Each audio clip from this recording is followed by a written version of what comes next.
If you think this is just another affair story, think again. Hidden assets, fraudulent transfers, forged approvals, and a secret financial trail turned one widow's heartbreak into a legal war. Her husband may be gone, but he left behind the one thing his enemies never expected: proof. And with every file she opens, the people who thought they could bury the truth move one step closer to losing everything. 8 months pregnant, I was sorting through Marcus's financial papers in our Boston brownstone. Our estate attorney, Mr. Peterson, called. His tone clipped. Clara, can you come to my office? It is important you come alone. He mentioned an encrypted drive from Marcus's private holdings. My hands went cold. I dropped the paperwork, my stomach tightening into a knot. I knew whatever was on that drive would undo me. It had been nearly a year since Marcus died, a year of pretending to be okay. The call came as I was trying to make sense of his sprawling investment portfolio. Mr. Peterson's voice on the line was a sudden crack in my carefully constructed facade. His words were an icy command. Mrs. Sterling, I need you here this afternoon, and please do not bring anyone with you. A wave of nausea washed over me as I stared at the complex charts of Marcus's portfolio. I immediately called him back. Mr. Peterson, what is this about? My voice trembled slightly. I have uncovered a secured server in Marcus's name. It is sensitive. You need to see it in person, he explained, his voice low. It was clearly meant for your eyes only. He ended the call, leaving me in a chilling silence. Marcus had hidden something. The Uber ride to the financial district was a blur. My mind raced. What could he have kept from me? He was 42, a titan in investment banking, meticulous about every detail of his life. We had founded Sterling Capital with his college friend Jenna. There were no secrets between us, or so I thought. Mr. Peterson met me downstairs, his face grim. This is separate from the main estate, he said, leading me to a glass walled meeting room. Instead of files, a lone military grade tablet sat on the table. This was just flagged for a brute force attack. Do you know anything about this account? I shook my head mute. He pointed to a line item I had never seen before, a heavily encrypted offshore account. The attempt was 2 days ago. The failure locked the system and notified my office, he explained. Someone else is aware of this account. Mr. Peterson confirmed my fear. And Clara, the primary beneficiary, is not you. Should I leave you alone with this? He asked gently. No, please, I whispered.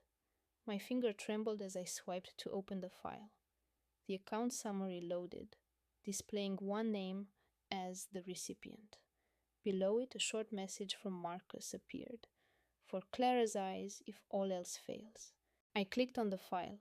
Inside were transaction records, asset lists, and a single encrypted letter. The beneficiary's name stared back at me. Jenna, my best friend. This is a personal matter, Mr. Peterson said softly. I will be just outside. As the door closed, I felt the air grow thin. I tapped open the letter, my heart hammering. The first line stole my breath.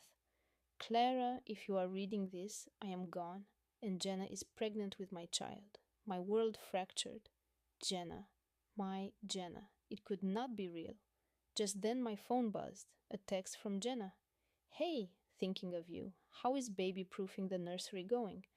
The casual cruelty of it was suffocating. I stared at the screen, at the digital architecture of a life Marcus built without me. Someone had tried to access this secret world. Ignoring another buzz from my phone, I focused on his words. I read them aloud to myself. Clara, Jenna, and I were involved for 3 years. This account holds nearly $2 million for her. It was created by siphoning money from our firm's offshore accounts. I have the records. It is about more than the theft. She was maneuvering to force you out of the company. She forged memos in your name to dilute your founder's equity. I confronted her in July. She threatened to go public with everything. I created this account to buy her silence and protect the firm. But she kept pushing. This letter contains everything. The password to the main evidence file is the name of the clinic where we lost our first child. You reading this means she made a move for the money. I was scheduled to see our attorney, Mr. Peterson, the day after my heart attack. I was a fool to try and handle this alone. Avenge us. I love you, Marcus. P.S. She is not your friend. Jenna, my closest friend, had bled over $1 million from our company and was orchestrating my financial ruin. And Marcus had known. He had been building a case against her for months, all while they co managed the firm. He died just hours before he planned to act. The official cause was a massive coronary. Now I wondered if the crushing stress had killed him, or if it was something else. A simple heart attack felt too clean. I examined the transaction logs, a steady bleed of funds into offshore shell corporations, all linked back to Jenna. He had been tracing every dollar. Below the logs, a folder of partnership agreements waited. Partnership agreements spanning 5 years were annotated in Marcus's digital handwriting.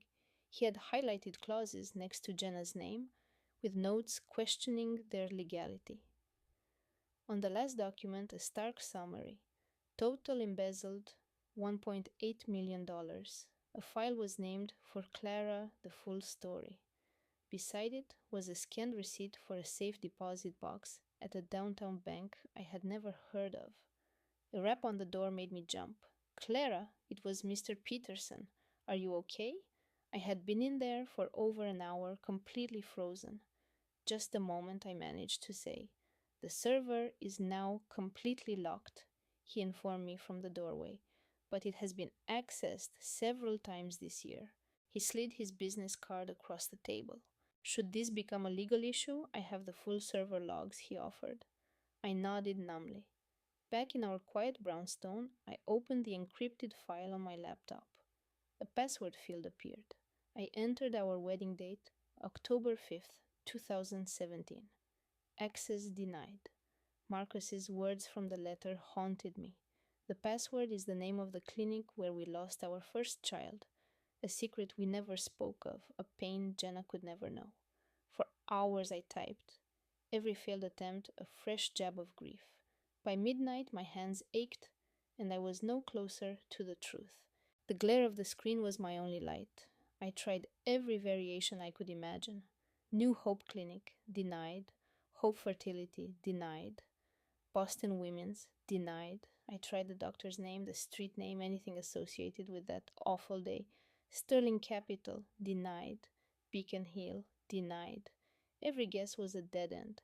Each rejection felt like a door slamming shut. The blinking cursor mocked me. I wanted to hurl the laptop against the wall. His Red Sox cap sat on the desk, untouched for a year. His jacket was still draped on his chair. These relics of our life together were all I had left. I reread his note in my mind. Our silent loss. A sorrow, not a celebration. A pain we shared alone. Then it hit me. Not the clinic, not the doctors, the name we had chosen. The clock showed nearly midnight. I was exhausted, but I needed to talk to someone. My fingers trembled as I found the number and called Sophie. We'd met at MIT, inseparable from 2008 to 2012. Julia was my rock, especially after Liam's accident. She was the only one I could trust with this. She picked up on the third ring, her voice thick with sleep. Chloe, it's almost midnight. Julia, I found something. Liam had a protected file. I need you. Can you come over? Her tone instantly changed. Are you okay? Is your connection secure? I'm fine. I just need your help. 20 minutes. She lived 15 away, but always accounted for traffic. Julia was a forensic accountant, meticulous by nature. The doorbell rang at 12:05, right on schedule.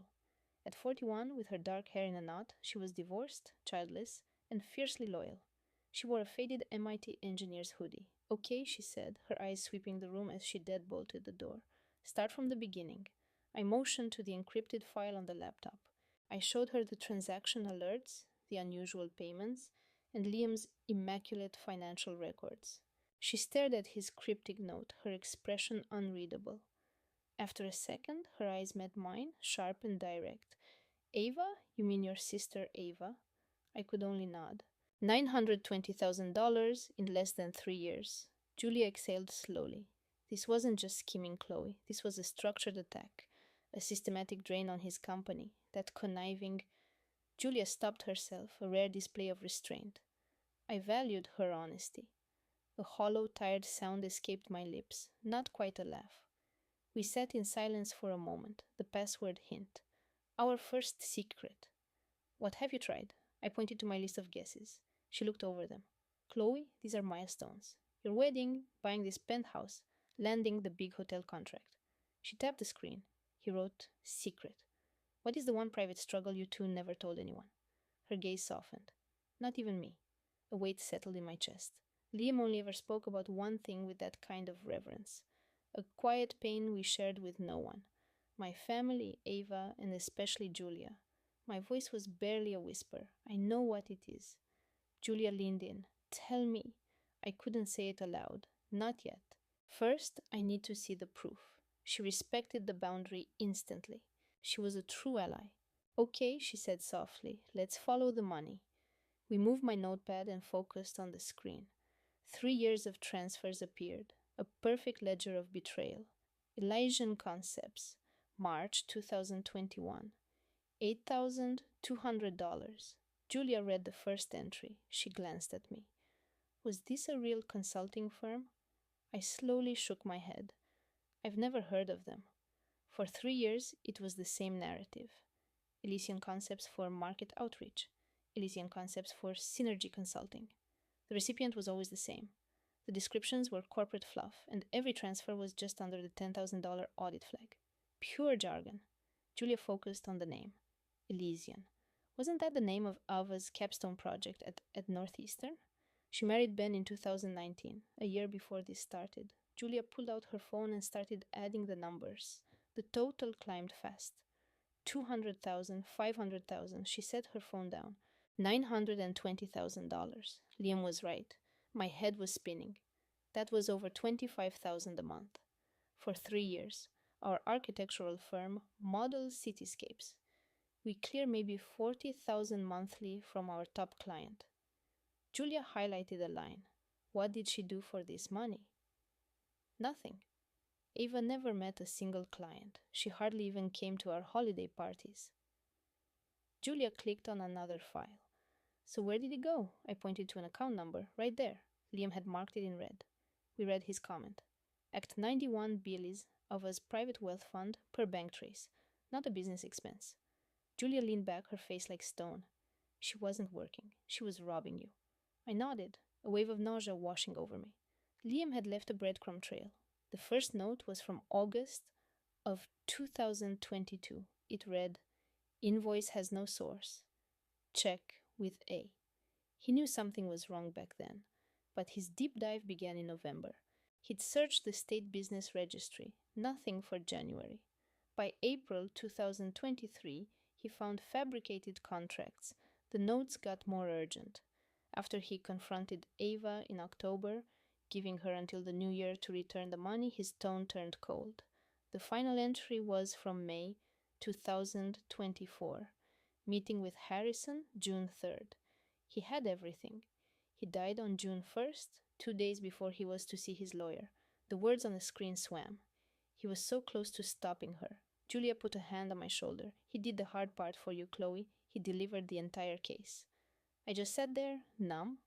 Julia's voice became crisp. All business. I audit shell corporations for a living. I can check Elysian Concepts from here.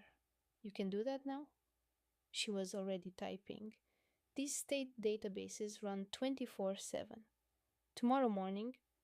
Wait, it's Tuesday. I can pull the incorporation details in 5 minutes, she said. If it exists, it has a registration, a tax ID, an office address. If not, it's a ghost. And that, Chloe, is wire fraud. For this kind of money. Her voice faded. If she faked this, it's a major federal crime.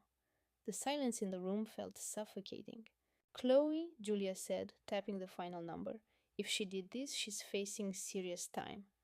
But she's my sister. She's a parasite who was gutting your husband's business. I had nothing to say to that. Julia highlighted a note. Liam gave her from October 2023 to January 2024. His records show she never paid back a cent. She just invented new fake receipts. Julia looked directly at me. He gave her an out. She chose to lie more. I stared at the ledger, at Liam's neat handwriting circling every fraudulent payment. My own sister had siphoned nearly $1 million from his legacy. She invented a company, and when he caught her, she doubled down. What do I do? I whispered. Julia's response was immediate. Tonight, I'll confirm the shell. By noon, we'll have absolute proof. And then, you get a lawyer. Liam mentioned a Mr. Harrison. Start there. Should I call him now? Yes. But wait until I confirm Elysian Concepts is a fraud. Give him the complete picture. I nodded, a deep exhaustion washing over me. The time on my laptop was 1:52 a.m. Julia logged off her connection. You need some rest. Call me the second you wake up. I'll be fine. You go. You sure? I'm sure. Her video feed disappeared. I was alone with the screen. 38 months of lies. $920,000. My sister's jealousy, quantified in perfect columns. At 2:03 a.m., my phone lit up. A message this late could only mean trouble. It was my mother, Helen. One sentence. Can't sleep.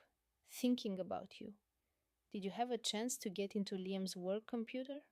Call me. I read it again. 2:03 in the morning. She was asking about his laptop. Why, 10 months after his death?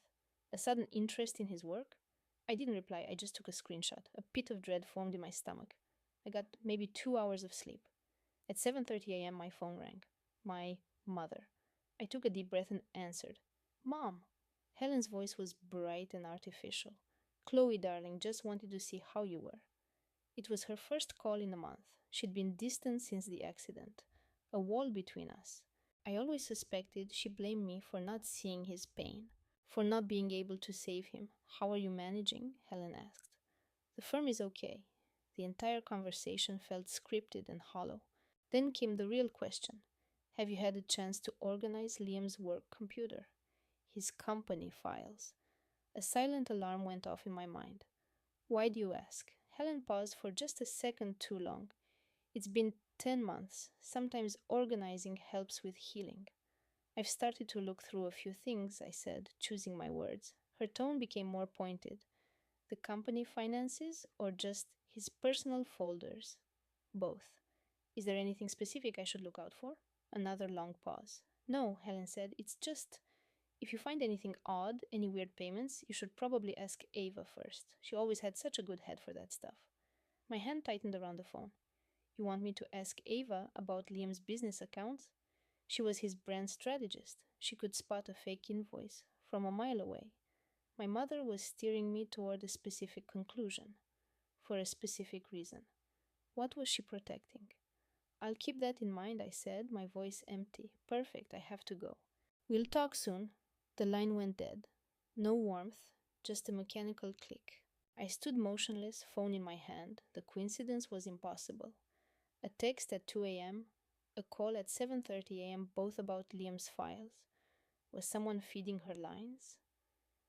My eyes went to the closet in his study, to the old leather briefcase on the top shelf.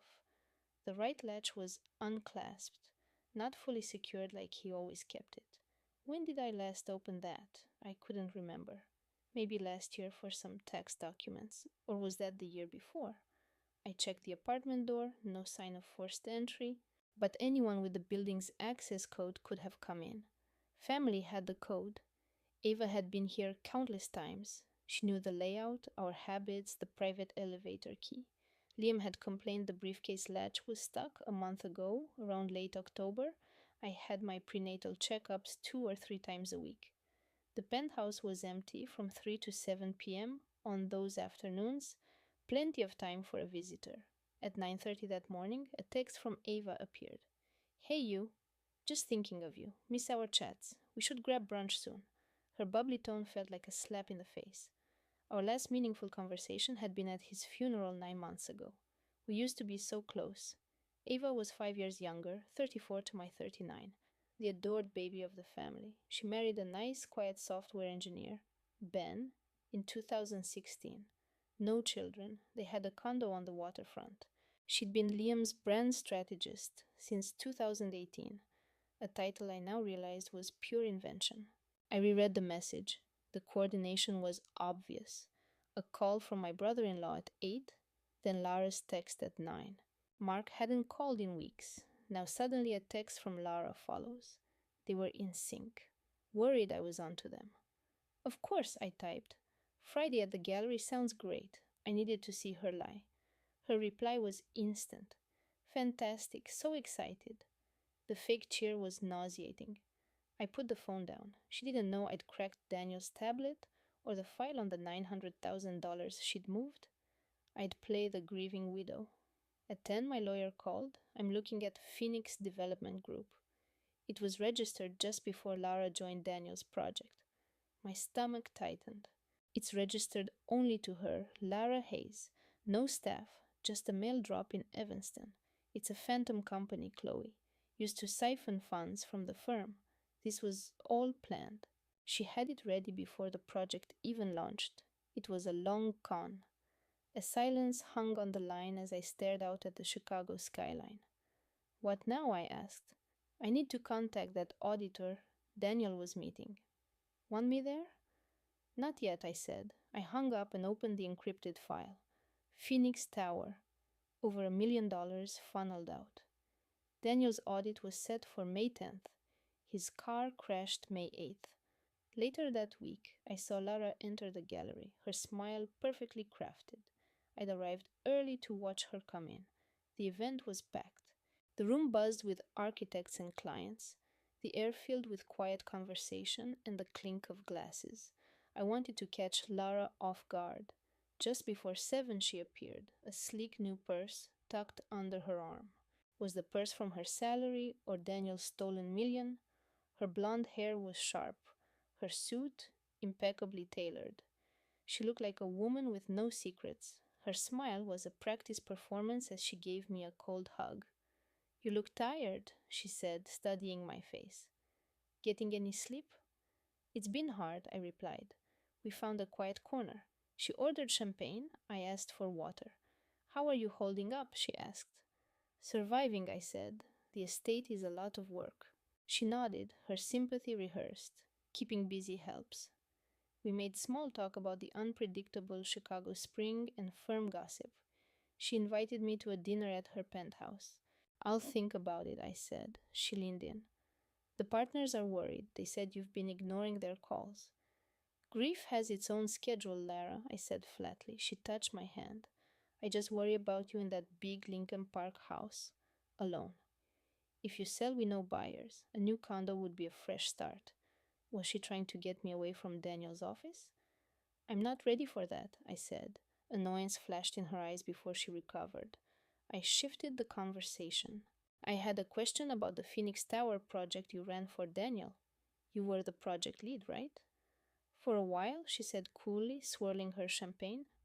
What was your specific role? Her response was slick and rehearsed. I managed zoning approvals, contractor bids, and investor relations. Did you have access to his private server? I asked. Only for project archives. Why? Her voice was casual, but her eyes sharpened. I kept my tone level, just trying to organize Daniel's work. I've been sorting his files. The amount of paperwork, contracts, permits, invoices is staggering. Lara's hand stilled mid-gesture. You're looking at his work files? Yes, payment authorizations, wire transfers, he kept everything. Find anything interesting? She asked. I shrugged. Financial records that are hard to follow. She leaned in, a mask of concern on her face. If you need help, I could come over. I can help you make sense of it. That's kind of you.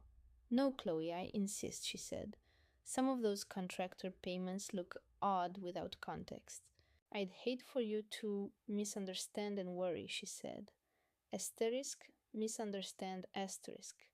She meant she hoped I wouldn't understand her fraud.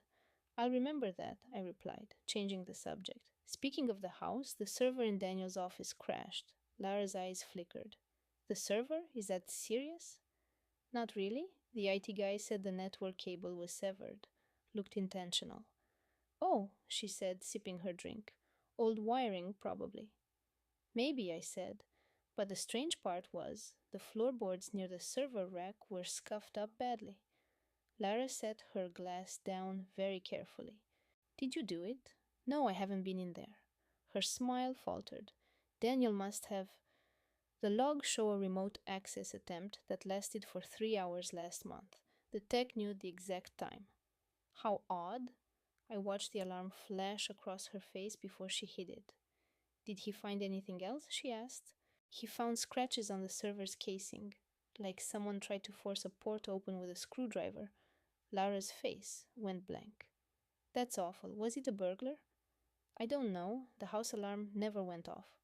But I'm upgrading the security, adding more cameras. A smart move, she said too quickly. My boyfriend knows a great security firm.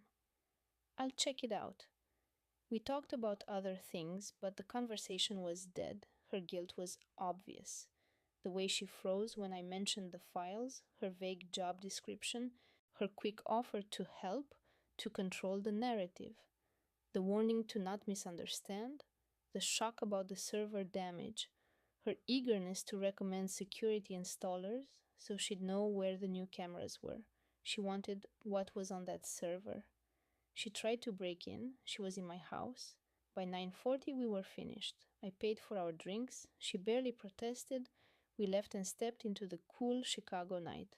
The air was thick with unspoken tension. Sophia gave me a stiff, awkward hug. You call me if you need anything, she said, her voice overly bright. I'm so worried about you. I will, I promised, the light tasting like ash. We walked to our cars. I slid inside, gripping the wheel until my knuckles were bone white. Sophia was tangled up in this. Our entire talk was a performance. Her feigned concern, her sudden questions about Ethan's server backups, her casual mention of tightening company security. She was trying to manage what I might find. She'd been in our home, she'd tried to access Ethan's files, and she knew I was close to finding out why. I started the car, my thoughts in a storm. Just as I reached my driveway, my phone buzzed. A new email from a ghost address with no sender. The message contained only one chilling line. Certain ventures are best left alone. Stop digging into your husband's affairs. My heart pounded against my ribs as I read the words. I immediately forwarded it to my attorney Daniel, then sent him a message. Got an anonymous threat right after I saw Sophia. His response was instant. Any idea who? No, but the timing is uncanny. Daniel, she's getting scared. I've saved a copy of this, he replied. This is significant. Keep it safe. Done. I sat in my car, looking at the house. Someone had been inside my sanctuary. They had tried to break into Ethan's system. Now they were sending warnings. The next morning, I was calling a forensic accountant, James Harrison, the man Ethan was supposed to meet. I'd let this go on too long. The following day, I was standing in front of a sleek glass tower in San Francisco's financial district, a discreet plaque reading Harrison Financial Investigations. I took a deep breath and went inside. A poised receptionist smiled warmly. Miss Sterling, Mr. Harrison will see you now. She guided me down a quiet, minimalist hallway to an office overlooking the bay. James Harrison rose to meet me. He was in his early 50s, with salt and pepper hair, an impeccably cut suit, and a sharp, perceptive gaze. He shook my hand. Miss Sterling, I am so sorry about your husband, Ethan. I just gave a slight nod. He had a meeting with you. He did, Harrison confirmed, his tone grave. He told my assistant he had evidence of a major internal fraud and had to see me immediately. We scheduled it for October 12th. He died on the 10th, I am aware. I am sorry he never made that appointment, Mr. Harrison said, indicating a chair. You mentioned on the phone that you found something. I have what he was going to bring you. I placed my laptop on his desk. On the screen, I pulled up the encrypted folder. Ethan's last note to me was at the top. Mr. Harrison read it in silence. Beneath it were financial records and wire transfers to holding companies. $220,000 to Apex Digital Solutions, $105,000 to Baybridge Innovations. I explained the folder was set to unlock 30 days after Ethan's death. Mr. Harrison was methodical, taking notes on a legal pad. He gave it his complete attention. After his review, he spoke. Your husband was very thorough. He outlined the entire scheme. Mr. Harrison typed into his own computer $515,000 Baybridge Innovations. The director is Sophia Renault, your sister. Yes, it's a shell corporation. It has no trading history, no real assets. The payments were for software development that never happened. Ethan gave her a chance to return the money. She declined. And their affair was the leverage to keep him quiet. Mr. Harrison nodded toward my laptop. These text message logs are devastating. Are they the original files? Yes, pulled directly from his phone's cloud backup.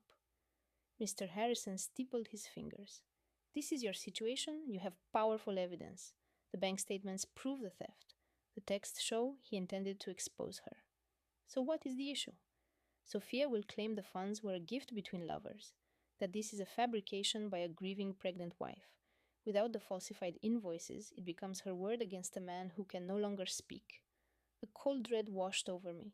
Mr. Harrison's voice was steady. For a civil case, your position is strong. For a criminal one, we need more.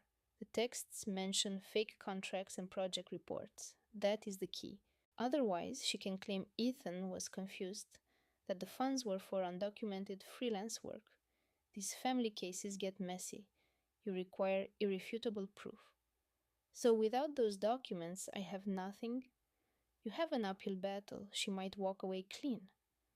The office was quiet. Mr. Harrison studied me. What is your relationship with your sister like now? I believed we were everything to each other. I thought she was my best friend. This will be the most difficult fight of your life. Betrayal is a slow poison, and I had been consuming it for years.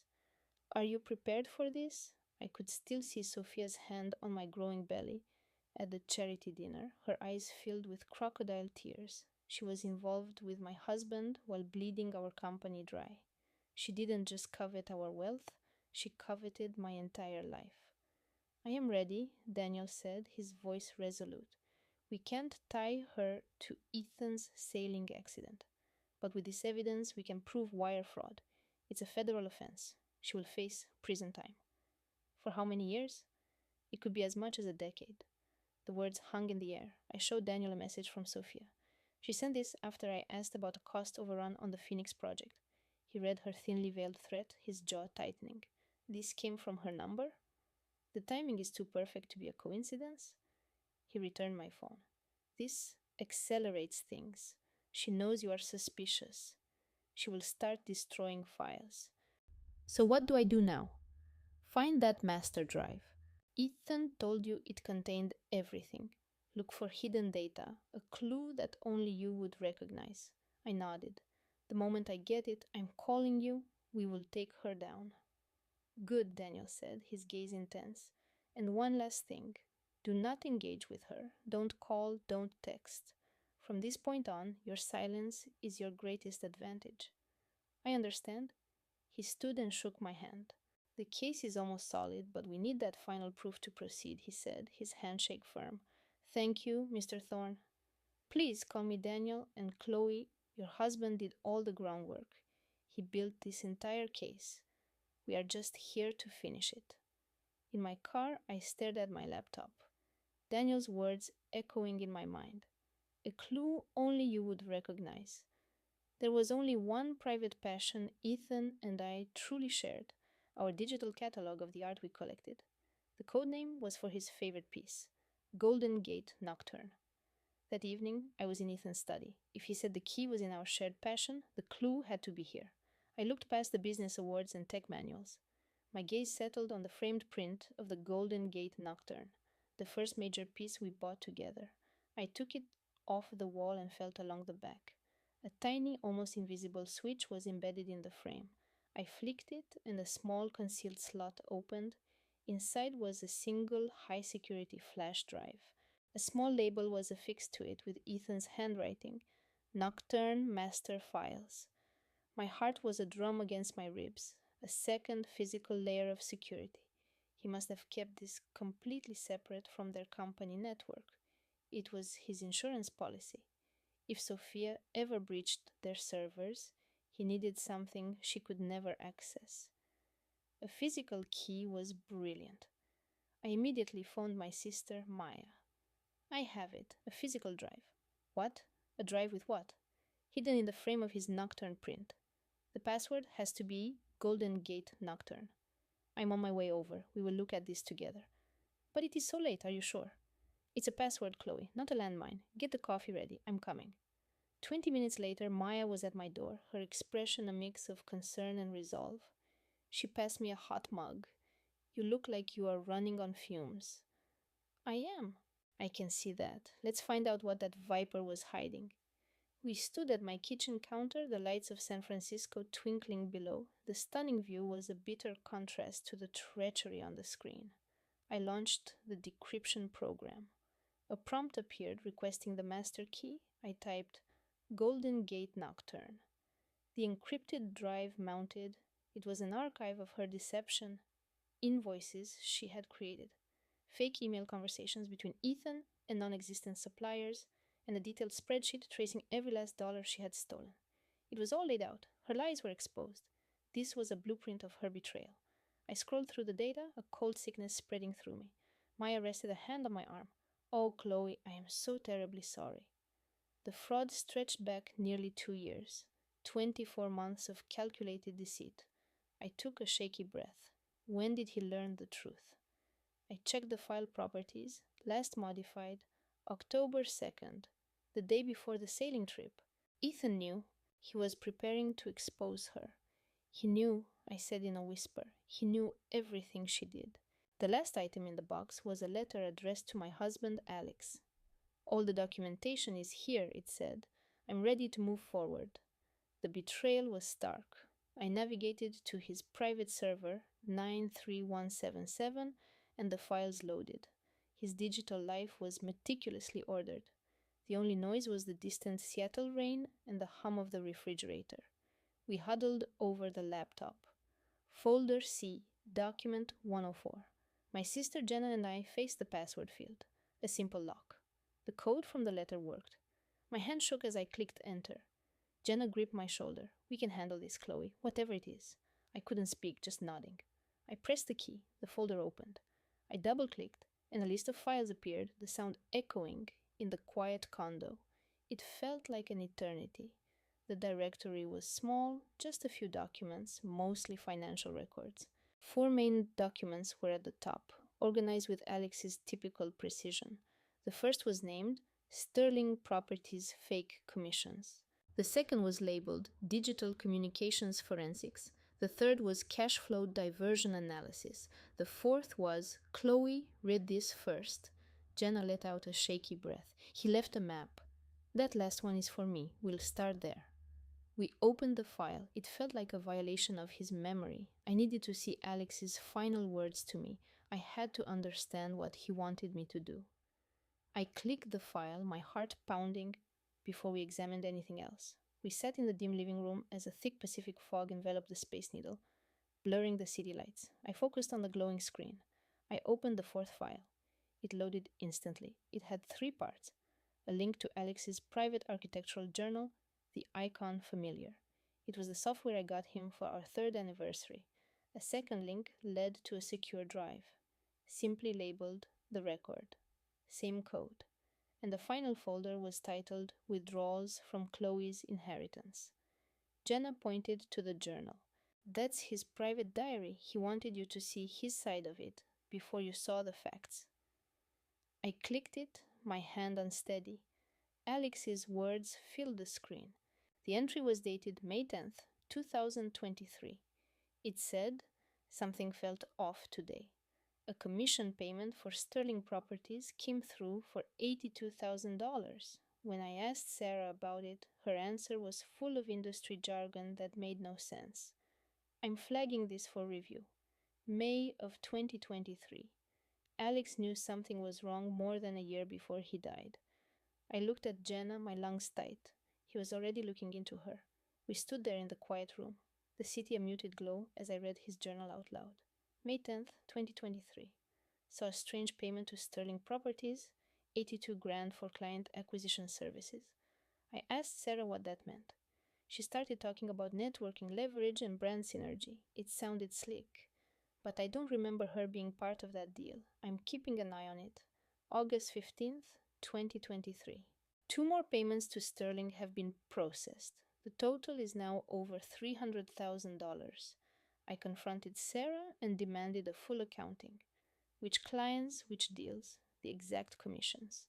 She became defensive, accused me of not trusting her. She said she'd send a full report, but it never arrived. December 5th, 2023.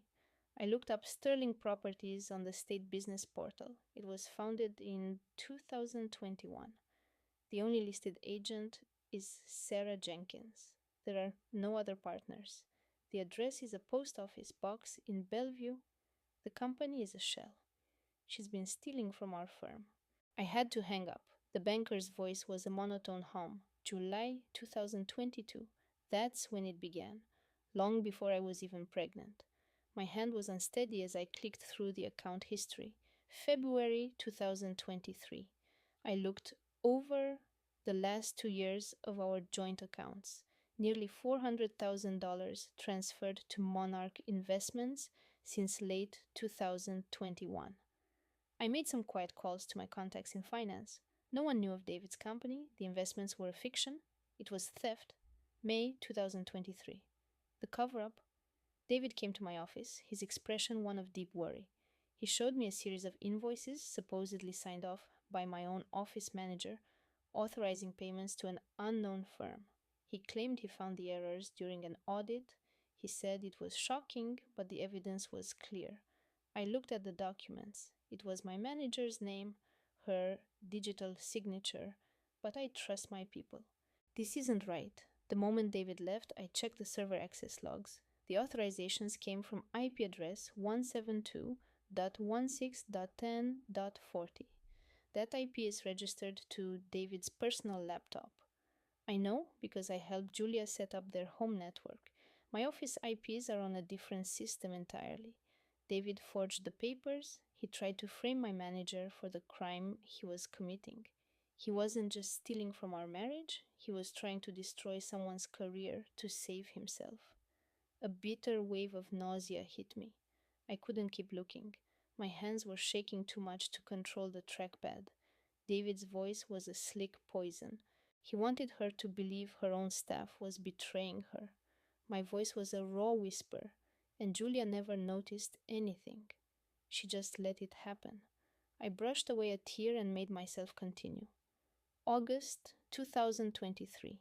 I discovered 4 major supply contracts from the past year. My approval was on everyone, but I never approved them. I asked Julia about the suppliers over dinner, keeping my voice light. She had never heard of them. I checked the digital approvals. They were high quality scans of my signature, just dropped onto the documents. David had faked my authorization. November 2nd, 2023. I found a saved email chain today. From Julia to David. She presented all the evidence against him. He replied, confessing he had a massive gambling debt. He pleaded with her not to tell me, insisting the stress would harm me and the baby. She offered him a deal. 1 year. Pay back everything by November 2024. Get his life back on track. If he did that, she wouldn't tell me. Why would she do it? Because David is my brother, and she thought she was protecting me from the family fallout. I read the next part. My breathing stopped. November 10th, 2023. I still haven't told Elara. She's been so happy, so excited about the baby. Our architecture firm just won the waterfront project. She's finally herself again, truly happy for the first time since we lost her mother. How can I tell her that her own brother has been stealing from us and tried to frame her staff? How can I ruin her peace? If David repays it, Elira never has to find out. Sarah could have her lies, and I could have my sorrow. It was the coward's way out, I knew, but I couldn't break her heart, not after losing her father. My vision blurred with tears. Mark took my hand, his presence a comfort. He was trying to protect you, he said quietly. He took on this burden so you could be happy, to save you from this pain. I looked at the letter again. November 8th, 2022. Isabella asked if I was all right tonight. Said I looked lost. I blamed it on a difficult client. She is so vibrant. Consumed by plans for the nursery, talking about bringing on a new designer. The truth would crush her. She would be completely devastated. I can hold this secret a little longer. February 15th, 2023. Sarah has repaid nothing, only offered more excuses. She's still manipulating the accounts. I was a fool to trust her. My meeting with Mark Vance is on the 19th. I will tell Isabella after that. I'm done covering for Sarah. February 18th, 2023. His last entry. The handwriting was messy. Meeting the lawyer tomorrow at 11. This whole nightmare is finally over. Isabella, my love, if you're reading this, I am so sorry. Forgive me for hiding this. The password is Amalfi 2017, the trip where we fell in love. It is all in the account. Use it. Find justice. I love you. M? I folded the thick bond paper. We were in Mark's Chicago office. I must have walked out of the meeting room with Mark right behind me. My legs felt numb. Amalfi 2017, he murmured. The key is your first vacation, the place where your life together really started. We never told a soul about that trip. He had left a secure drive in the envelope. My hand was now cold and completely still. Let's see what Michael left for me. I sat at Mark's desk and plugged in the drive. A password box appeared on the screen. I slowly typed Ames ALFI 2017. I let out a breath and clicked OK. The box vanished. A single folder appeared. SJ underscore financial underscore crimes. It contained over 100 documents, all perfectly categorized. 01 underscore contracts underscore falsified. 02 underscore email underscore records. 03 underscore account underscore audits. 04 underscore approval underscore forgeries, and more. Each folder had a summary written by Michael, an engineer who lived for details even while exposing my own sister. Mark sighed. He built the entire case for you. I clicked the first folder. 63 files loaded. I chose one. Purchase underscore order underscore vintage underscore imports underscore July underscore 20-1.pdf. It looked official with a chic logo Julia probably designed herself. PO number VI IC 2021-008. Client Thorn Hospitality Group for wine sourcing and seller consultation. Amount owed $11,000. Signed Julia Hayes, Director of Operations. I examined the file's history. The data told a simple story. Author Julia Hayes. Device Julia's MacBook. Created July 10th, 2021. The funds were always transferred the day after she created the orders. David gestured at my laptop. She ran the whole scheme from her personal machine. She left a clear digital footprint. It's as if she never imagined getting caught. I launched Marcus's audit file. Quote, financial underscore audit underscore tcg.xlsx. A perfect spreadsheet loaded. Each fake payment was detailed with metadata. Creation date, author, device, and the exact sum. All 42 orders originated from the same place, created by one person on one device just before being submitted. I opened the communications folder. It held 68 emails between Julia and her fabricated company. I clicked a recent one from October 2023 from Vintage Imports. It read, as agreed, November's inventory is complete. We have sourced 3 new Californian winemakers and 2 exclusive French contracts. The order form is attached. The total is $16,800. It looked entirely plausible, professional specific with an attached order, but David's subfolder contained a single document, quote, network underscore forensics.pdf. My hand shook as I opened it. The report displayed IP addresses and server information. The conclusion was undeniable. Every email sent from Vintage Imports came from IP address 192.168.1.55, the same address for all 68 messages. It was the public IP for the coffee shop near our flagship restaurant, where, David noted, Julia always started her morning The wine supplier was registered the same day it sent its first bill. Julia was paying a company that was only hours old. David just shook his head at her carelessness. A single IP address for the entire operation. She bet that her closeness to us would shield her from suspicion. I scrolled through the files, my heart pounding. The third folder traced the money, showing it moving from our restaurant group to vintage imports, then to a Bahamian account in Julia's name, ending in 5821. Every transfer was completed within 48 hours of a new purchase order. Marcus's notes were included. He'd written a basic shell game with just enough steps to hide the path. The fourth file, Forgeries, held 14 documents. On the left was my authentic signature from our 2019 partnership agreement. On the right were faked versions on supply approvals from 2022. The forgeries were skilled, a minor wobble in a loop, a shift in pen pressure. A report from a Chicago forensics lab confirmed with 92% certainty that the signatures were fake. The analyst described digital copying and tracing techniques. I saw my own name forged on company papers. It felt like a profound violation. She had stolen my identity to hide her crime. The fifth folder contained her personal receipts. Marcus's notes said he discovered it on the server where Julia had accidentally saved a backup. He had archived the entire thing. It revealed statements from luxury stores and exotic resorts. Her spending was far beyond her salary. The 3-year total reached an unbelievable $400,000. The reason was simple greed. File 6 held a digital trail, PDF metadata, and server information.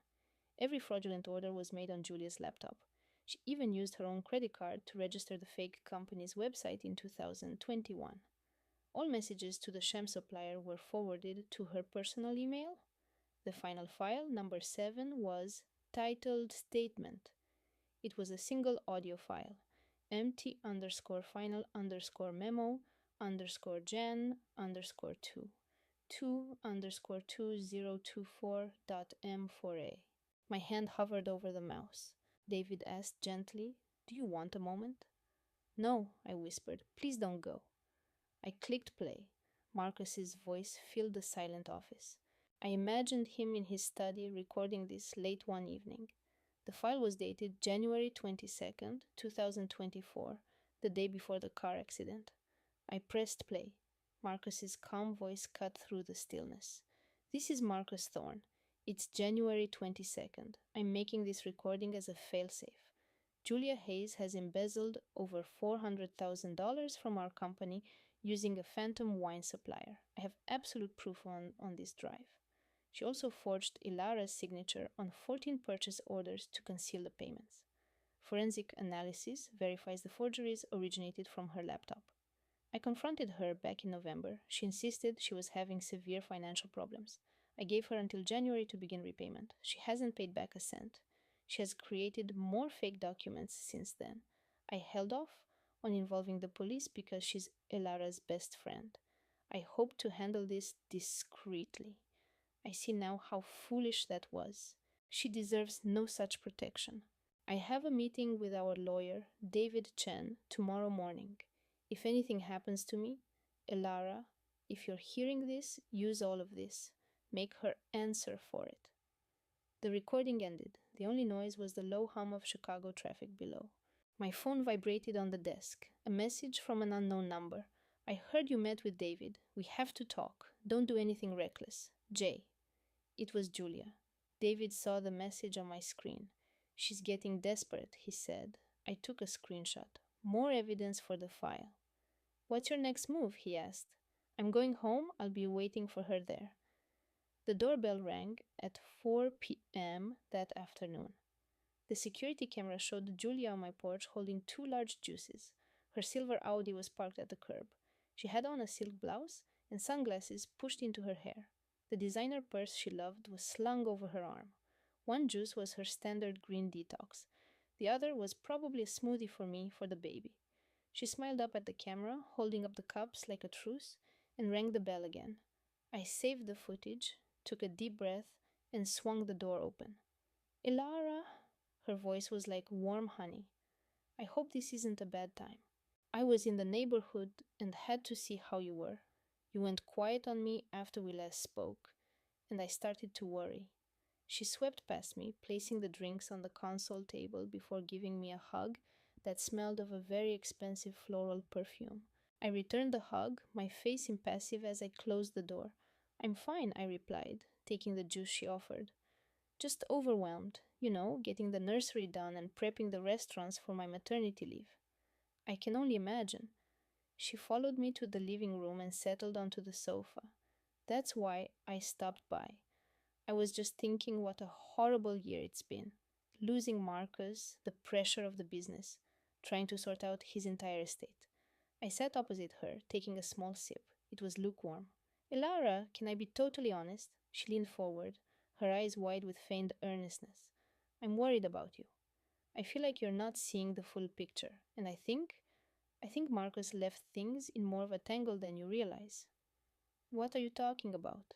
She paused, looking down into her cup to craft her next falsehood. This is incredibly hard, but you deserve to know. Marcus wasn't himself toward the end. Not with the restaurants, he lived for that, but with his life. His life with you. A cold knot formed in my stomach, but I kept my expression serene. Where is this coming from, Julia? He told me things. We were like family for so long, you understand? He trusted me. She reached across the coffee table and placed her hand on mine. He said he felt smothered. He was considering a major life change, maybe even suggesting a trial separation. I slowly withdrew my hand and took another sip of juice, using the pause to master my fury. Marcus never mentioned anything like that to me. Of course he wouldn't, she said softly, her tone laced with counterfeit pity. He wouldn't want to upset you. But Ilara, he was running himself into the ground. He was always at the restaurants. I found him there so late one night, just weeks before he passed, looking terrible. He told me he was working on something huge, a strategy to reorganize everything, possibly even dissolve the partnership. Dissolve the partnership? I repeated, letting my voice waver slightly. What would that have meant? He felt it was essential for the company's long term survival. He said he had personal issues he needed to resolve. He made me swear not to say anything until he had a plan. She studied my face, searching for any sign of a breakdown. I gave her none. Then why are you telling me this now? I inquired. Because I don't want you to be caught off guard. I'm not sure what Marcus was arranging, but he was incredibly thorough. If you come across any of his private financial ledgers or investment portfolios, you need to show them to me before you speak with an attorney. His notes could be hard to interpret without the right context. So that was her angle. I haven't found anything at all, I replied smoothly. I cleaned his office out weeks ago. It was just old menus and supply lists. What did you think I might find? Her practiced smile wavered. Mark was just so meticulous. If you find any of his old brainstorming journals, please call me before you act on anything. Deal? Why would a journal be a problem? She waved a hand dismissively. You know Mark, a complete control freak with budgets. He would question every single expense I submitted, even those he already approved. It was infuriating. I acted sympathetic. He did seem anxious about spending, something about a new wine distributor from California. Her hand froze, her juice glass suspended in the air. A wine distributor? Mm-hmm, I said casually. He said some of their invoices didn't add up. Something like $250,000 worth over the past year. He was having our accountant look into it, but he ran out of time. The warmth in Julia's eyes evaporated completely. Her teacup rattled against its porcelain saucer. I have no memory of that. Are you sure? Positive, I answered, holding her gaze. Ring any bells? None. She rose abruptly, smoothing her tailored blazer. Ethan was always anxious. I need to leave. Some developers are arriving at 8. I walked her out. She paused, offering a brittle embrace. Amelia, listen, she murmured.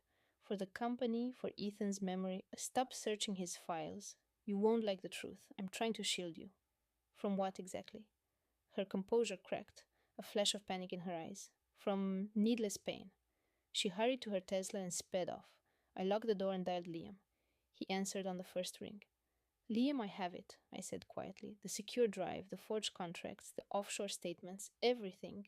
And Sophia was just here. She's terrified. It's happening. A brief silence. Be at my office tomorrow at 10 a.m. Bring the drive, the access codes, everything. We'll show it to the board's council before the weekend.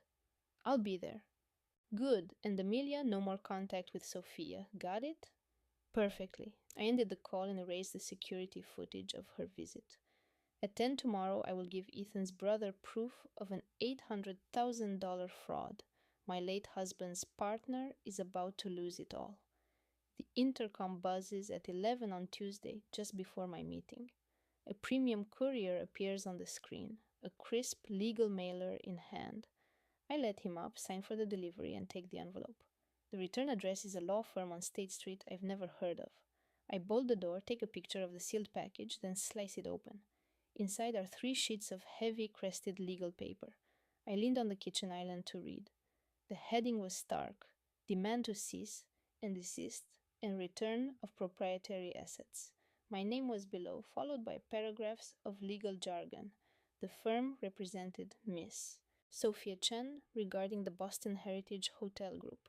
We are informed you are in possession of confidential company materials, including architectural concept files and investor contracts taken from corporate property. These assets belong solely to the firm, as per the partnership clause of June 2018. We require the return of all design blueprints from 2020 onward, all private investor agreements, and any digital records about project financing. Non-compliance within 5 days will result in a civil action for intellectual property theft with damages exceeding $1 million. Any disclosure of this information will be treated as defamation. Please acknowledge and coordinate the return of said assets. The signature was illegible above a bar number. The letter was postmarked 2 days ago, the day before Sophia arrived with pastries and a web of lies. It clicked. She had her lawyer send a threat, got no response, and then came herself to manipulate me into giving back the evidence. She's building a narrative that I'm the grieving, irrational widow. Her play was fast. I photographed every page and sent them to Liam. Just got this from Sophia's lawyer. See you in an hour, he replied instantly. Excellent. Do not respond. 1 o'clock. At 1 p.m., I arrived at his firm with my proof: the burner phone, Ethan's coded ledger, bank statements, and the threat letter. Liam read the demand letter first, a slight smirk on his face. He put it down. This is a panic move. It's perfect. They're threatening you over your own husband's files. It's laughable. He pointed at the letter. As his wife and executor, you have a right to his records.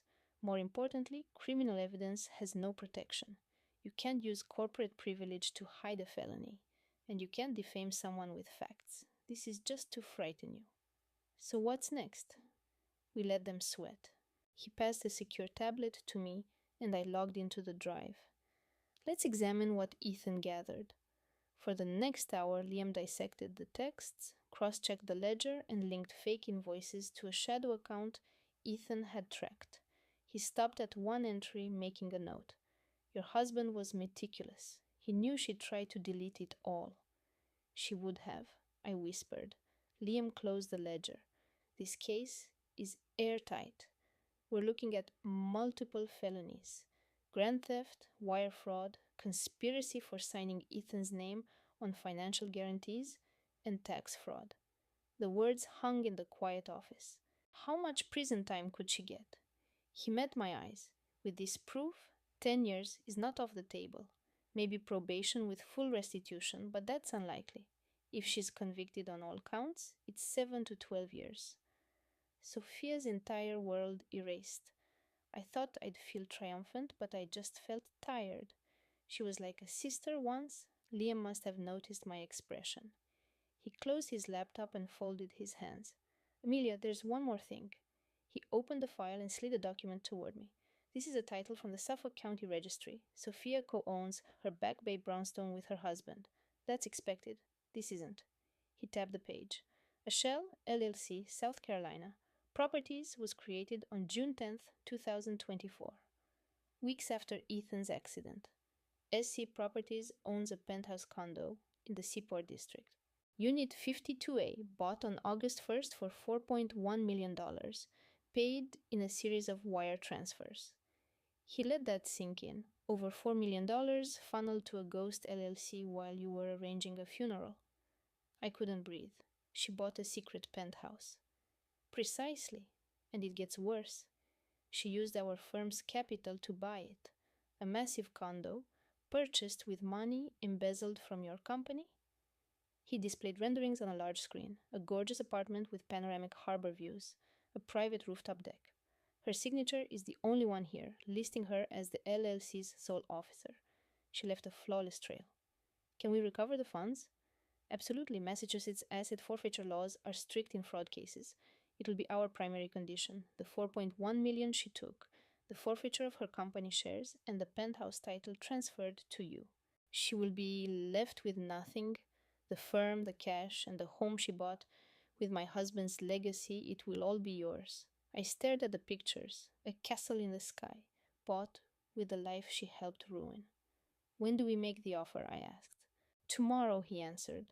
We will deliver a secure file to both Sophia and her husband David.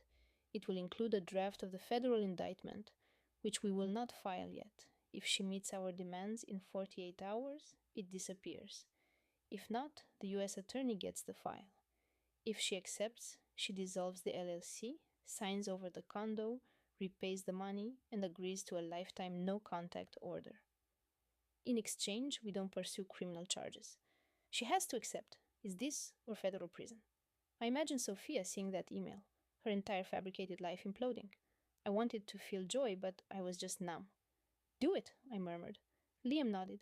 It's done tomorrow. She has until Friday. I gathered the evidence, the phone, the ledger, the files, and stepped out into the crisp Boston air. My phone vibrated as I walked to my car. A blocked local number. I almost declined, but a gut feeling made me answer. Mrs. Vance? A man said, his voice strained. This is David Chen, Sophia's husband. I need to speak with you about her actions. I believe I'm a victim too. Thursday morning, December 21st. I sat in my kitchen with some tea and called David Chen back. He answered instantly. David, you said you were a victim. What did Sophia do? His voice was tense. A few weeks ago, I found a protected folder on our home network. It held a loan application for a $250,000 credit line, taken out in my name. My digital signature was on the form. But you never signed it. I had no idea it existed. I compared the signature to my passport, our mortgage documents.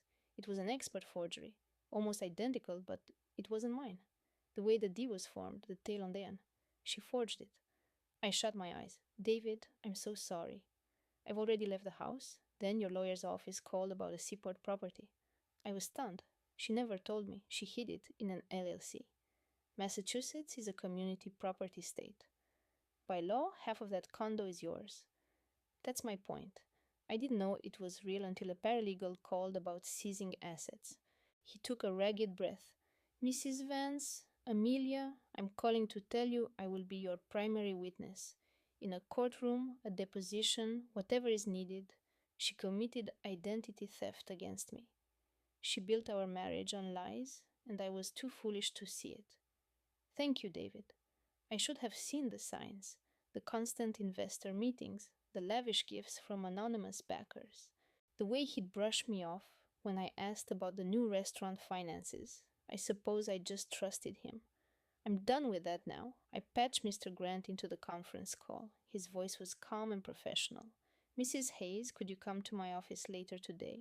Please bring the digital invoices you found and any related financial papers you have. Of course.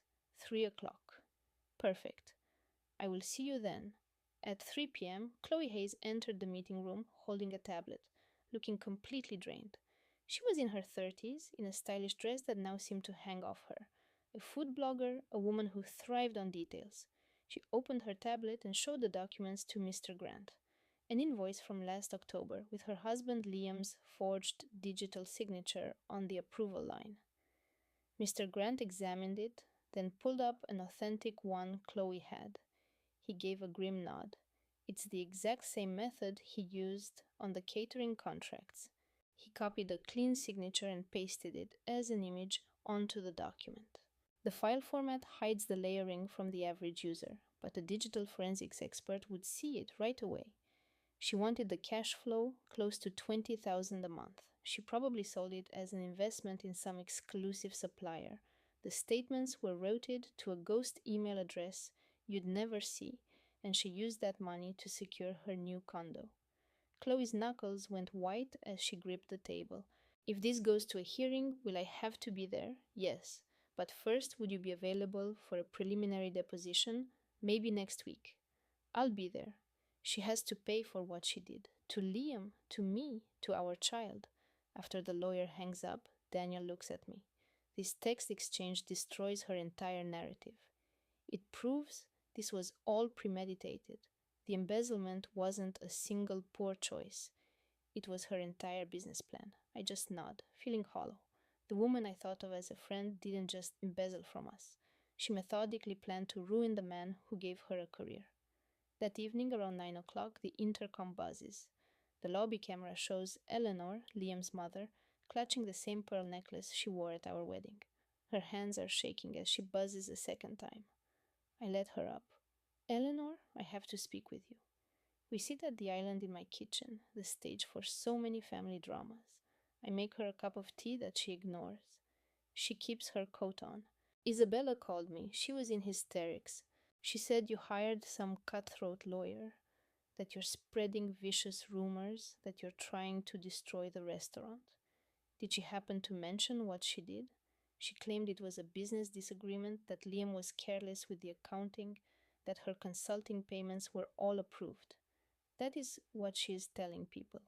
Do you want to hear what really happened? Eleanor just stares, her face impossible to read. I take a steadying breath. She siphoned nearly $500,000 through a ghost company over 2 years. Liam's bookkeeping is flawless. She invented a fake artisan cheese supplier, created fraudulent purchase orders, and wired our operating funds to an account in her name. She bought her Lincoln Park condo with it. My mother in law absorbs this. I press on. The money isn't even the worst of it. She copied Liam's signature onto dozens of payment approvals. She created a false trail to make it appear he approved payments to a supplier that never existed. If Liam hadn't kept his private business notes, I'd be the prime suspect. She was setting me up to be the one who took the blame. No, Isabella wouldn't do that. She already did. Liam found out. He offered her a chance to pay it back without lawyers. She didn't return a single dollar. Instead, she faked more documents and put a deposit on a lake house with the money she had stolen. Eleanor's composure finally cracks. I helped her with that. I gave her a personal loan, $100,000. She phoned me, crying that the family inheritance was stuck in probate. I thought I was helping her secure her future. You were funding her escape. I realize that now. A tear cuts a line through her makeup. She was always the one Liam said was so ambitious, the one who needed a mentor. You were always so independent, so capable. I suppose Isabella just felt like the daughter I never had. She's a professional liar, Eleanor, and she was prepared to let Liam take the fall to save herself. Eleanor shuts her eyes. The girl I treated like my own is a thief, and I helped her. You didn't make her forge your son's signature. A few months ago, Eleanor says, her voice a faint whisper, before the big fight, in January, Isabella came to visit. Her new boyfriend wasn't there. She seemed so anxious. She told me Liam was getting secretive, making large unapproved purchases. She said she was worried he was taking risks with the company's money. She was framing Liam before he even knew, not directly, but she was planting the seeds of doubt.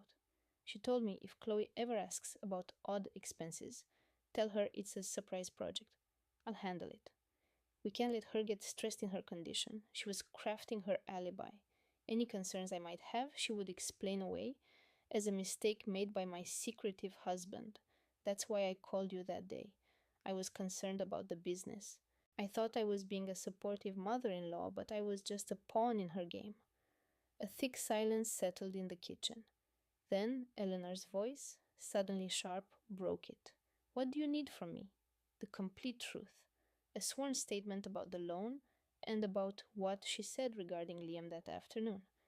If this goes before a mediator, you'll have to testify against her.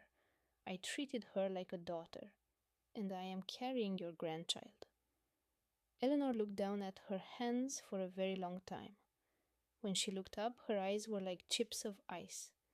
She was ready to let my son's reputation be ruined. She tried to make you believe you were going mad. That isn't a misunderstanding, that is pure evil. My dear, for years I've made excuses for that girl. Bad judgment, a difficult childhood, money problems, so I loaned her more. I never forced her to face a single real consequence, but attempting to destroy your marriage is beyond forgiveness. She took my hand.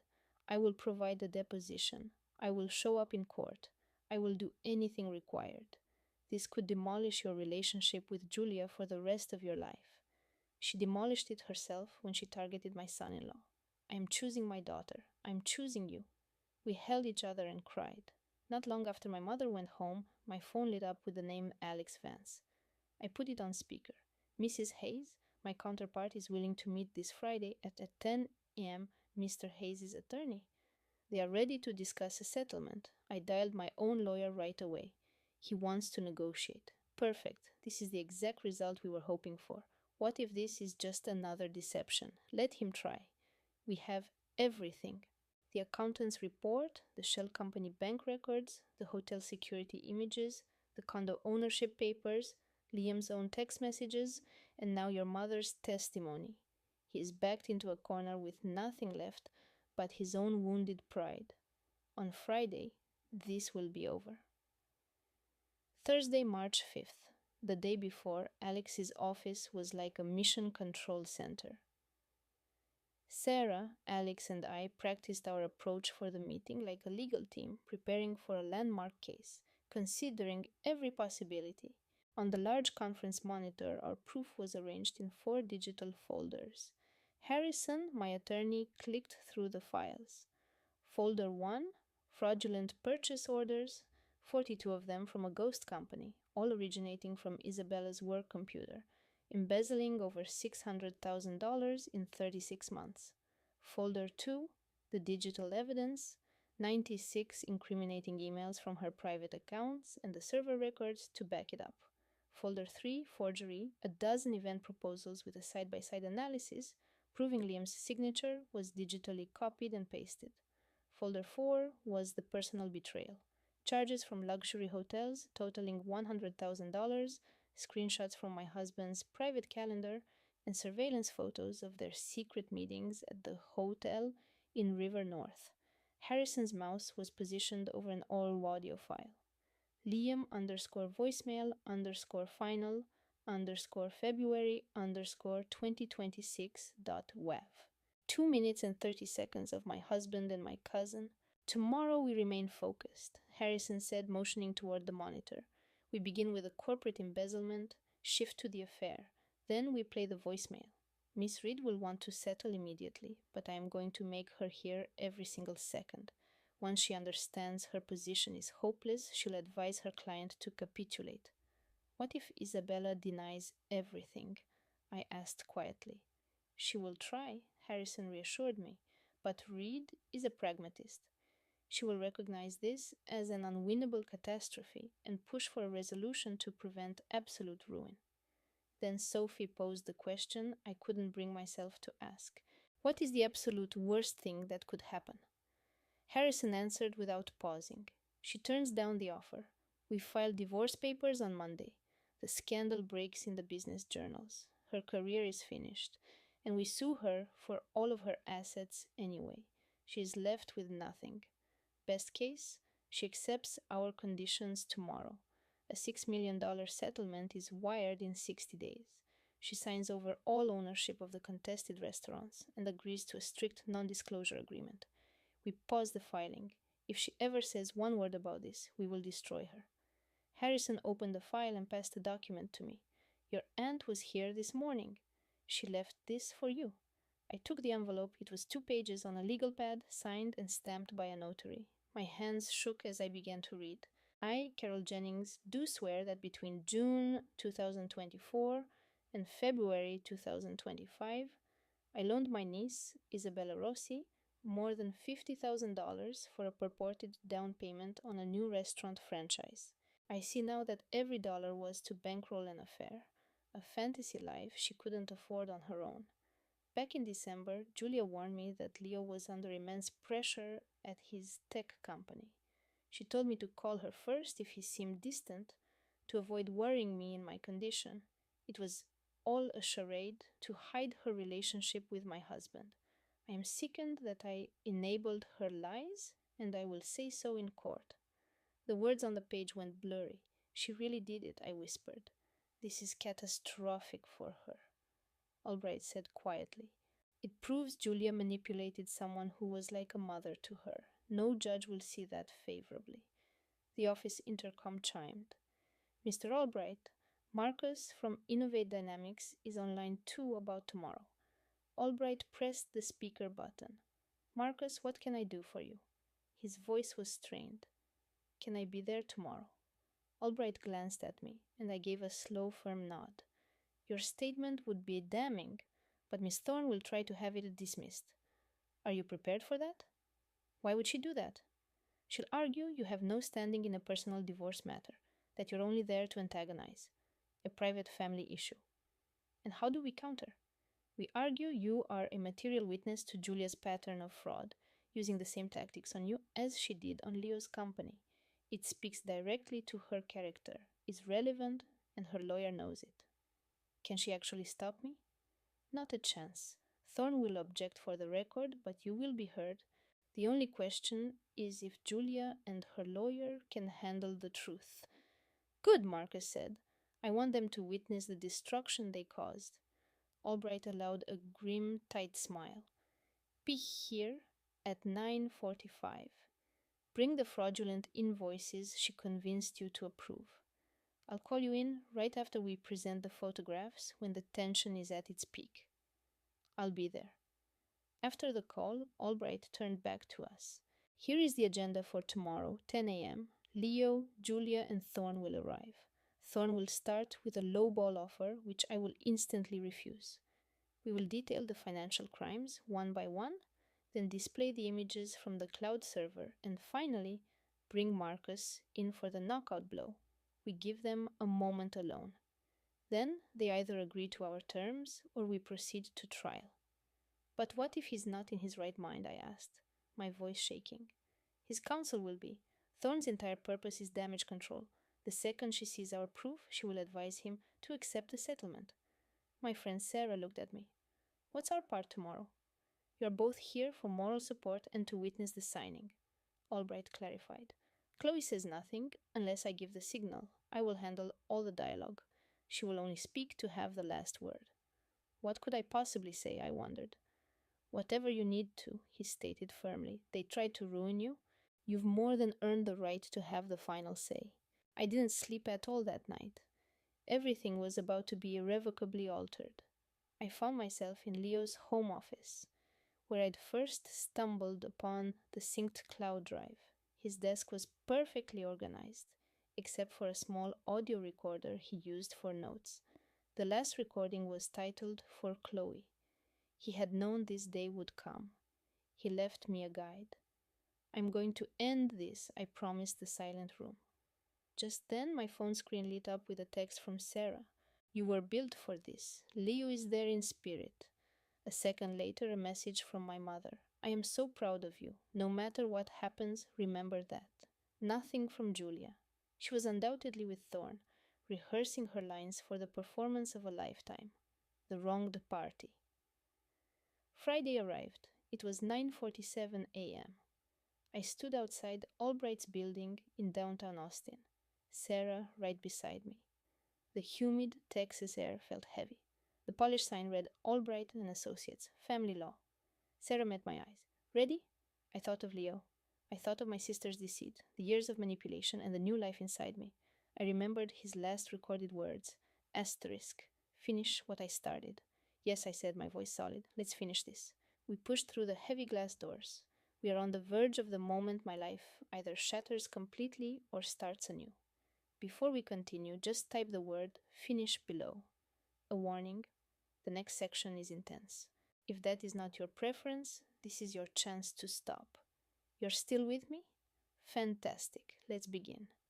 10:02 a.m. Friday, November 5th. Our wedding anniversary. I sat at Albright's right hand in the conference room with Sarah next to me.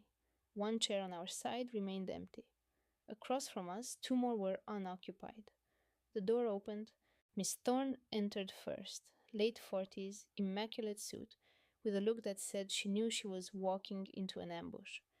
Julia was behind her. She saw me and stopped cold.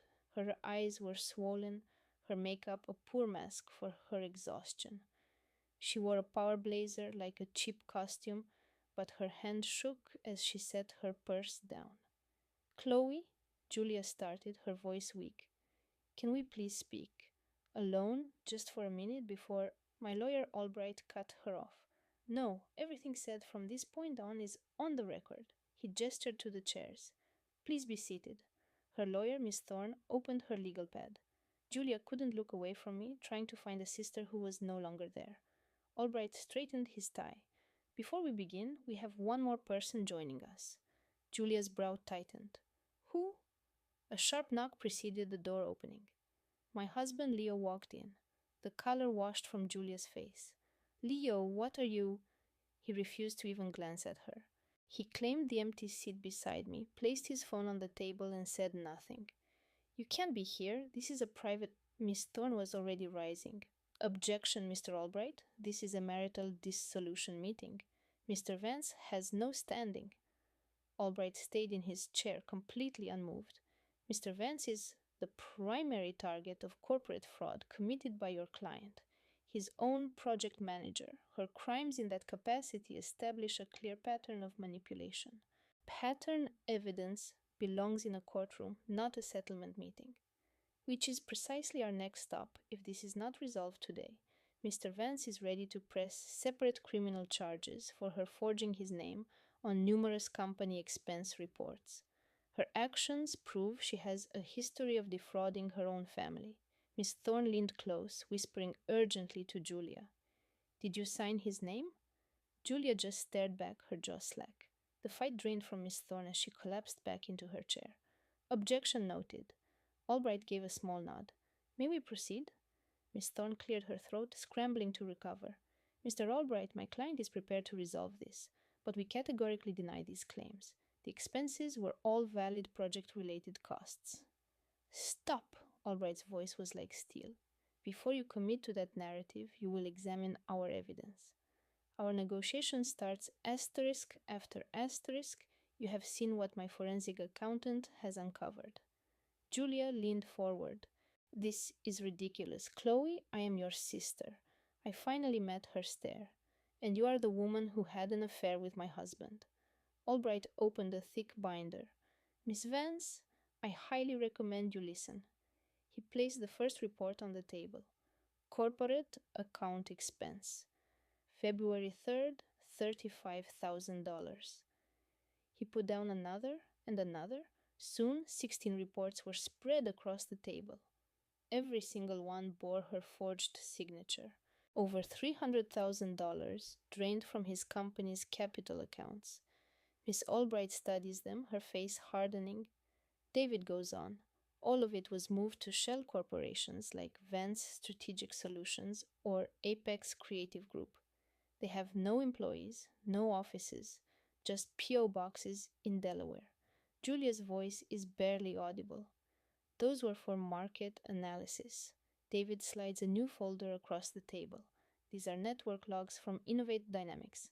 Your executive computer was used to create all these false payment orders, usually moments after you searched for offshore banking regulations. Miss Albright's jaw is clenched. David starts the projector. Here is the state filing for Vance Strategic. Founder, Julia Vance. Main officer, Julia Vance. Filed on May 3rd. You created the shell company in the morning and then billed his company for a fake service that afternoon. Legitimate vendors use secure payment systems. You just made it all up. Miss. Albright turns to her client. Is any of this true? I sometimes use my work computer for personal business. David is relentless. Let's look at your digital footprint. He displays a series of text messages on the screen. You are here operating as Apex Global, fabricating a fake correspondence with yourself to create a non existent client record. Her lawyer shows the domain registration details. You bought the Apex domain name 2 days before. The IP address is an exact match to your condo in Miami. Your internet provider has already confirmed it was you. A total of 89 messages. You created entire dialogues with yourself, posing as an investment advisor. Ilara touches her fingers to her forehead. You fabricated entire client portfolios? That is a classic example of wire fraud, Miss Albright says, displaying the bank records on the monitor. And now let's follow the money. Company capital sent to Apex Global. Within 48 hours, those funds are wired out again to a private account in Vancouver ending in 6620. Your personal account. She points to transfer after transfer, immediate offshore transfers, a textbook embezzlement scheme. Ilara snaps her notebook shut. The sharp sound cracks like a judge's gavel in the silent room. Miss Albright's voice becomes ice. That addresses the financial crimes. Now we will discuss the personal treachery. She picks up a second binder, this one labeled Personal Correspondence and Photos, in bold, clear letters. Ilara's hands begin to tremble uncontrollably. 4 separate wire transfers from our foundation, Miss Chen stated, all to an unregistered tech incubator. Chloe felt the color drain from her face.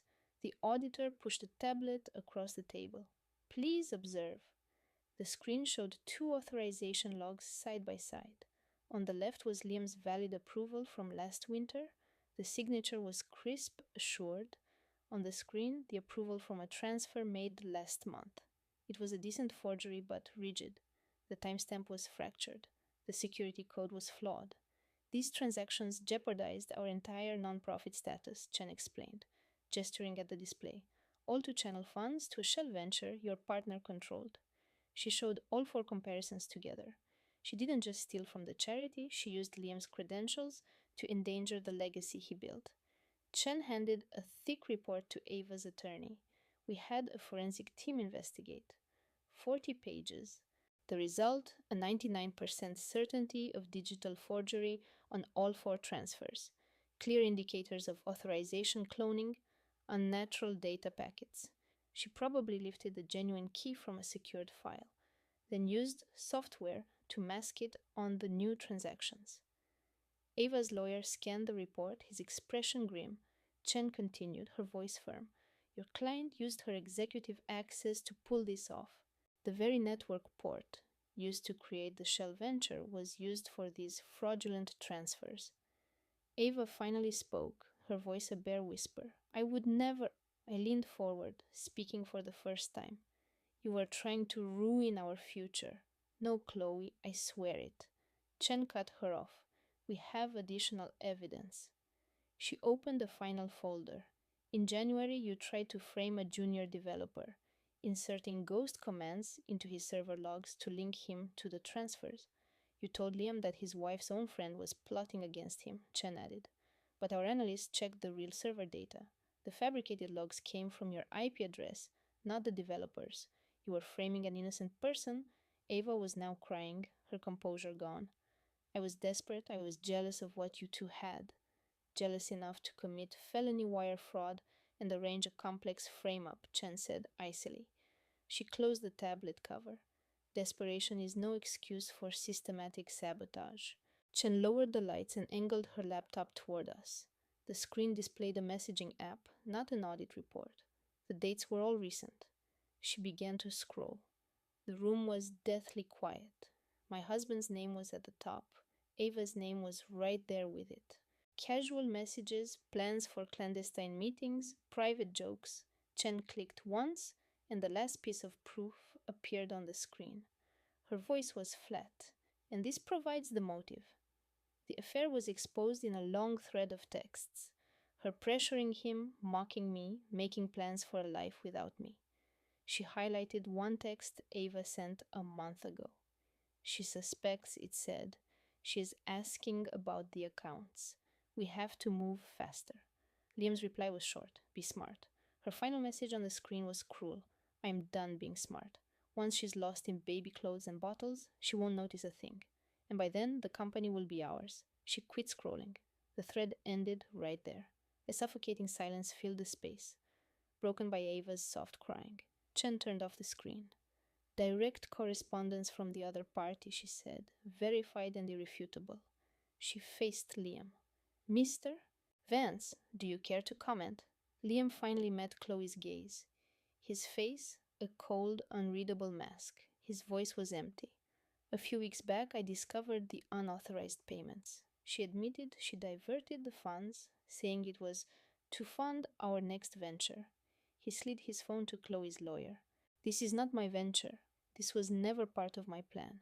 I am filing for a separation. We are also bringing criminal charges. She cloned Liam's digital key, embezzled money from foundation accounts, and used our reputation to finance her own scheme. Chen looked at Liam. Were you aware your partner maintained a penthouse in Miami under a shell corporation? No, I was completely unaware. The law is one matter, but our partnership contract is absolute. That property is 50% mine. She hid it from me completely. Liam turned to Ava, his voice finally cracking with suppressed rage. You ruined our foundation. You betrayed my wife. You used my good name. For what? An ocean view? Was it worth it? Ava was weeping, unable to look at him. Liam, I am so sorry. We can just. No, it is finished. He stood from the chair. Chloe, I am sorry I couldn't see it. Miss Chen, you'll have my complete cooperation. He walked straight out of the room. The heavy door to the boardroom slammed shut. Ava dropped her head into her hands, her shoulders shaking with sobs. Her attorney started to quietly pack his briefcase. Miss Chen, I'll need a moment alone with my client. Chen gave a short nod. You get 5 minutes, the office next door is free. Her lawyer helped Ava get up. She was so distraught she almost collapsed. They left. When their door shut, Chen turned to me. It's finished for her. He sees that. So what is next? She accepts our terms, or she goes to prison. There is no other path. My sister Maya held my arm. We sat in the tense, heavy silence. The ticking of the wall clock felt like a hammer. 6 minutes later, the door opened. Her attorney came back alone. Ava had left.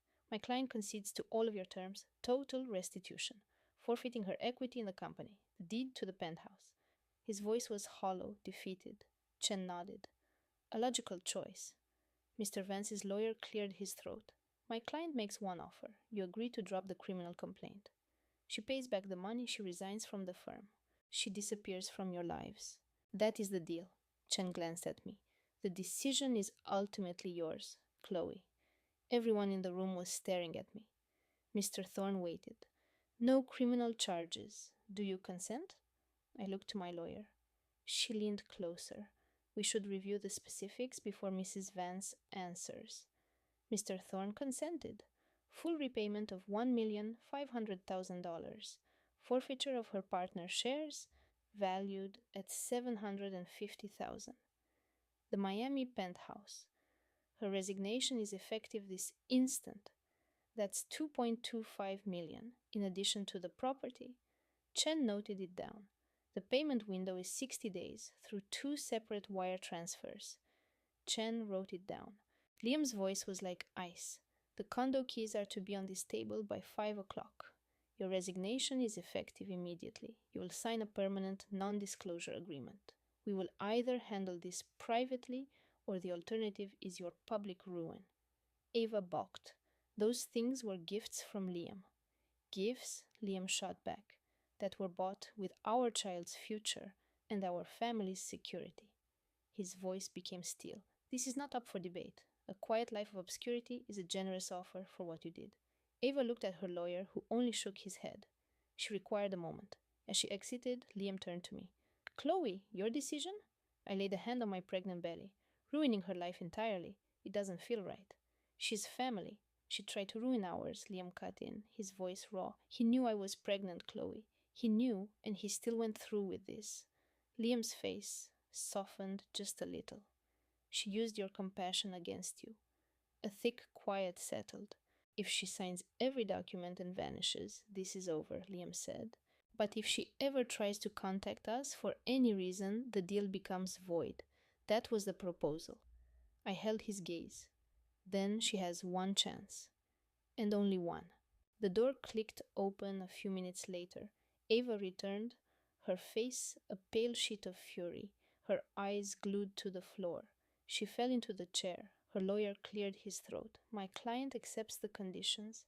Liam pushed a thin folder across the table. We need more than an agreement. He tapped the cover. The first clause is the non disclosure. The second is the transfer of all assets. The third is the termination of your employment. On the last page, your signature. Ava, sign right here. Her hand trembled with fury as she signed her name. The ink smudged from the force. Liam passed the document to me. Chloe. My own signature was steady and clear. A final cut. Liam signed as the witness. This will be stored with our corporate legal files. The keys to the condo will be with a messenger tomorrow. The jewelry is required now. Eva's head snapped up. Now? That was the condition for our silence, Liam said, extending his hand. It is due upon signing. Her lawyer gave a small nod. Ava's voice was a poisonous whisper. Chloe, if you would only allow me to tell you, no. But you have to understand my reasons. I said no. We were partners, Chloe. I trained you. I stood up, my voice tight. You have lost the right to speak my name. The boardroom became silent. I stared straight at her. My voice was frigid. It was not just about the firm's funds. I could have gotten past that, considered it a moment of panic, a terrible mistake. But you tried to bring down our entire organization. You faked financial reports 16 times, rerouted investor capital, and built a fake trail that implicated our lead developer. You went to my husband Liam and alleged I was botching the education initiative. You intentionally tried to ruin my professional standing. Chloe sputtered, I was in a difficult situation. You were methodical, you organized every secret transaction, created shell companies, and constructed a believable lie. That is not a difficult situation, it is absolute betrayal. Liam vouched for you. He made you a full partner because he saw your talent, because he cherished our history. He has been carrying the stress of this deception for months. My voice shook. The pressure was crushing him. This was supposed to be our joyful moment. I stood firm. I don't hold you responsible for his actions, but you tainted our happiness with your greed. You made it a lie. This wasn't just about the firm, it was a friendship. You went after my career, my husband, my future child. Look at you now. Your job, your name, your career, your apartment. Gone. Tell me, was it worth it? Did that high rise ever feel like yours? Isabella just sat there sobbing. I will not absolve you. Your apologies mean nothing. I want you gone. I turned to her attorney. Ensure she understands. One late payment, I call the SEC. If she contacts me or Ethan, I call the SEC. If she's seen near our home or his office, I call the SEC. This is her one opportunity to return what she helped steal and vanish. I nodded to my own lawyer. I'm done. At the door, I paused. We treated you like family. You torched all of it. Remember that. I walked out. My sister Sarah was right behind me. We rode the elevator down in silence. In the lobby, my phone lit up. A message from my counsel, transfer initiated. $2 million, 4:57 p.m. She'd done it, the restitution had begun. 4:57, 3 minutes to the deadline. She waited until the last possible second. Sarah peered over my shoulder. You did it. I couldn't speak. I just nodded. A year of unease, a month of silent digging, and a 5-hour mediation. It was finished. Later, I sat in Sarah's lakefront condo with a cup of chamomile tea. The apartment was still, but my head was reeling. Sarah watched me from the opposite sofa. How are you really? She asked. I have no idea. Hollow, justified, furious, all at the same time. That makes sense. You've been operating on sheer willpower for a month. You're going to collapse. I imagine Ethan hiding this, compiling proof while pretending nothing was wrong. He'd come home from the exchange, kiss my forehead, and say nothing. He was protecting you and the baby. I get it, but he was supposed to be my partner. He shouldn't have carried it alone. He wanted to shield you from the pain, so he took it all on. The betrayal by his own mentee, the anger, the crushing reality that our friend was trying to ruin us. A deep silence fell. I drank my tea. It offered no comfort. I'm scared this has broken something between us, I admitted. My OBGYN keeps warning me about stress. An affair, stealing from our family's foundation, a total deception. What if his secrecy caused more damage than just our finances? Sarah's voice was firm. Don't let your mind go there. That isn't helping. I know. I set the mug on the table. Ethan made his decision. He chose to deal with it without me. He chose to have absolute proof before telling me a single thing. He did it all for his family. And you saw it to completion. I did. I hope he knows that. The tears finally came, not of sadness, but of pure, profound exhaustion. After 3 weeks of holding it all together, I broke. Sarah came and just held me while I wept. It's done, Maya. It's really done. The following 60 days passed in a haze. Life continued. I managed the foundation's grants, met with donors, and went to my prenatal checkups. But I was counting down, waiting for that final transfer. On day one, the first $2 million appeared in the account. I had checked my phone constantly, certain Isabella would default. When the alert came at 4:57, 3 minutes to spare, I could finally take a full breath. Then, in mid-July, day 61, my lawyer's number flashed on my screen. It's finished, Maya. The final wire transfer from Isabella just posted. The last $500,000. I rested a hand on my round belly. You're free now, she said. Isabella was out of our lives. The affair was over. My new chapter was starting. It was never about payback. It was about protecting our future. That afternoon, I saw a listing for a stunning brownstone in Lincoln Park. I contacted the realtor and submitted an all-cash offer, wiring the funds directly from the settlement account. The acceptance email felt like pouring a new foundation, a home for my baby, paid for by the woman who tried to tear us apart. There is a certain poetry in that. My sister Sarah joined me for dinner that Friday, a new weekly tradition. She was oddly reserved. I saw someone earlier, she mentioned, pushing her food around. Isabella at a cafe? I lowered my wine glass. What did she have to say? She was let go from that new firm. Ethan's settlement took every cent. She's moving back to Indiana to live with her parents. How fitting. Sarah studied my face. She asked if you'd ever be willing to see her. I said that was probably not going to happen. The board is still investigating the unauthorized trades, Sarah said. He breached his fiduciary duties. It's separate from the divorce, but he could be disbarred. Do you think he will be? I inquired. There's a good chance. His reputation is destroyed. He has no one to blame but himself. I know, Sarah said gently. I told Isabella that excuses aren't accountability. She just blamed her ambition. That's a her problem, not a me problem. Perhaps in a few years, if she ever finds true remorse. But I'm not holding my breath. It was June, 4 months after the divorce was signed. I angled my laptop towards Sarah during dinner. On the screen was a new website, the Phoenix Fund for Female Founders. It helps women rebuild their businesses. I'm seeding it with $100,000, I said. It has 3 pillars. First, capital for new ventures. Second, grants for childcare. And third, a mentorship program for women restarting their careers after a setback. Sarah's eyes started to glisten.